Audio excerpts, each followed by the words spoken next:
নবীজি বলেছেন 3 কারণে মানুষের হায়াত কমে যায়। 3টা আমল করলে, 3টা বদ আমলে মানুষের হায়াত কমে যায়। দুনিয়ার জমিনে হায়াত কমে যায়, কমতে থাকে, হায়াতও কমে যায়, রিজিকও কমে যায়। বলতে পারেন হুজুর আমরা জানি হায়াত সীমাবদ্ধ, তাহলে হায়াত কেমনে কমে? নবীজি বলছেন, বুখারীর বর্ণনায় আবু হুরায়রা রাদিয়াল্লাহু তাআলা হাদিসটা বর্ণনা করেছেন, মানুষের কিছু নেক আমলের কারণে হায়াতের মধ্যে আল্লাহ বরকত দান করে, আবার বদ আমলের কারণে আল্লাহ পাক মানুষের হায়াতের মধ্য থেকে বরকত ছিনিয়ে নেয়, ওই মানুষটা দ্রুত দুনিয়া থেকে বিদায় নিয়ে চলে যায়।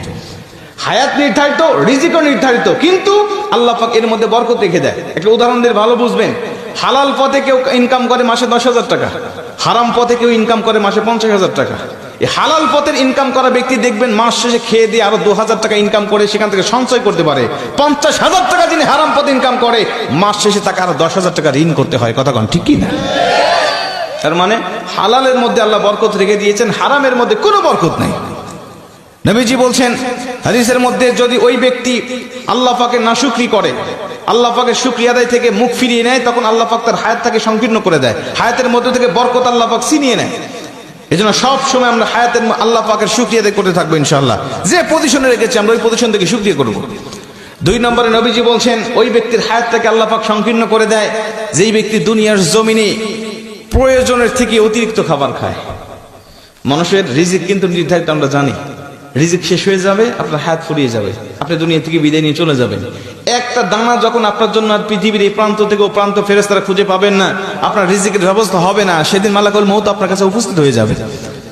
খাবার খাবেন, হিসাব করে খাবেন। 3 নম্বরে নবীজি সাল্লাল্লাহু আলাইহি ওয়াসাল্লাম বলছেন, ওই ব্যক্তির হায়াত আল্লাহ পাক ফুরিয়ে নেয়, কমিয়ে নেয়। ওই ব্যক্তিকে আল্লাহ পাক দ্রুত তার হায়াতের মধ্য থেকে বরকত আল্লাহ পাক ছিনিয়ে নেয় যেই ব্যক্তি আত্মীয়তার সম্পর্ক ছিন্ন করে ফেলে। আত্মীয়তার সম্পর্ক ছিন্ন করা মানুষ এখন আমাদের সমাজে বাড়তেছে না কমতেছে? আমার হক আমার বোন পাবে, আমার বোন আমার বাবার থেকে হকটা নিয়ে চলে গেছে। আমি বুঝেছি আমার বোন কেন আমার হক নিয়ে চলে গেল, আমার ফুফু কেন হক নিয়ে চলে গেল। আমি তখন থেকে আমার বোনের সাথে, ফুফুর সাথে আমি সম্পর্ক ছিন্ন করে ফেলেছি। ঠিক না ঠিক? অথচ আমি আমার বাবার সম্পদ হক ভক্ষণ করতেছি, আমার কোনো দোষ নাই। আমার বোন আমার বাবার সম্পদ ভক্ষণ করলে আমার বোনের দোষ হয়ে যায়। আমি আমার দাদার সম্পদ ভক্ষণ করতেছি, আমার কোনো দোষ নাই, কিন্তু আমার ফুফু আমার দাদার সম্পদ ভক্ষণ করলে আমার দোষ হয়ে যাবে, ফুফুর দোষ হয়ে যাবে। কথা বলেন ঠিক কি না? এই সম্পত্তির জের ধরে আজকে অধিকাংশ আত্মীয়দের সাথে আমাদের সম্পর্ক ছিন্ন হয়ে গেছে। আজকে আমাদের সম্পর্ক ভালো নাই। অথচ নবীজি বলছে, যেই ব্যক্তি আত্মীয়তার সম্পর্ক ছিন্ন করে, ওই ব্যক্তির জন্য জান্নাত একেবারে হারাম করে দেওয়া হয়েছে।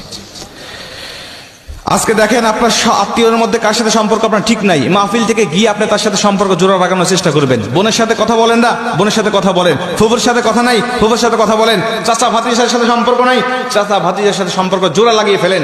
কসম করে বলছি, নবীজি বলছি, যারা আত্মীয়তার সম্পর্ককে রক্ষা করে, জোড়া লাগায়, আমি নবী আর ওই বান্দা একই জান্নাতে থাকবো। আল্লাহ পাক আমাদের আত্মীয়তার সম্পর্ক রক্ষা করার তৌফিক দান করুক। জোরে বলেন আমিন।